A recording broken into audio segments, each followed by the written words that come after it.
Good afternoon, everyone. My name is Dr. Narayanaswamy, YN. I am MBBS MD General Medicine. I am working as a consultant physician and diabetologist in Omega Multi-Specialty Hospital, Yelahanka, Newton. So then today's topic in view of World Hepatitis Day. What is hepatitis? Hepatitis is an inflammation of liver. We all know hepatitis mainly caused by 5 types of virus: hepatitis A, B, C, D, and apart from hepatitis A and E, which is transmitted by fecal-oral, that is fecal-oral water, contaminated water. If you have any cut wound, the wound is coming into the exposure of that infected water material, you will be getting hepatitis. Whereas B, C, D are due to sexually transmitted by infected syringe, IV drug abuse. This is how it is transmitted.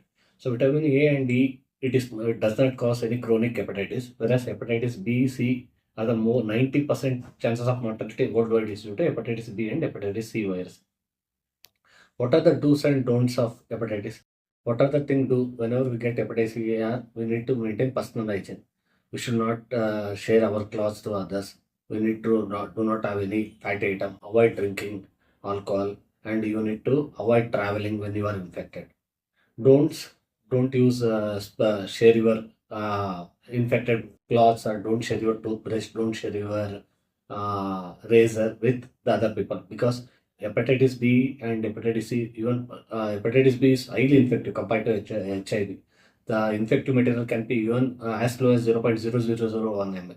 So avoid using our hepatitis B or C individuals toothbrush, razor, so everything. So, and whenever you have open wound, especially for hepatitis A and E, if the water contaminated, fecal-orally contaminated water is there were infected with hepatitis A and B viruses, don't put it. And whenever you have hepatitis, so even you don't use over-the-counter medication, especially paracetamol is the drug which you use to treat fever, but it itself can cause liver toxicity. So without doctor advice, don't use paracetamol when you have hepatitis.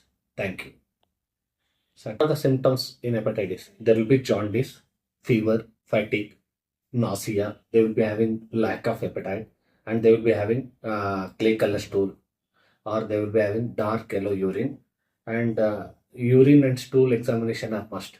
What are the tests you can do in hepatitis A and hepatitis E? We prefer using IgM HAV virus and IgM HEV virus.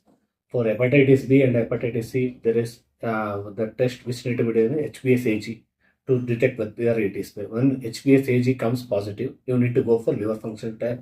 You need to do whether it is a chronic infection to rule out. You can do ultrasound to see any cirrhosis changes are there.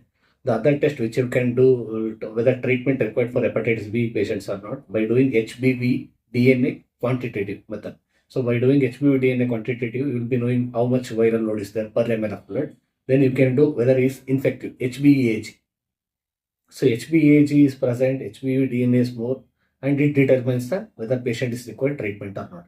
Similarly, in hepatitis C, where we will be using interferon, you need to assess the liver condition. And other thing which we can do is you can do fibroscan also.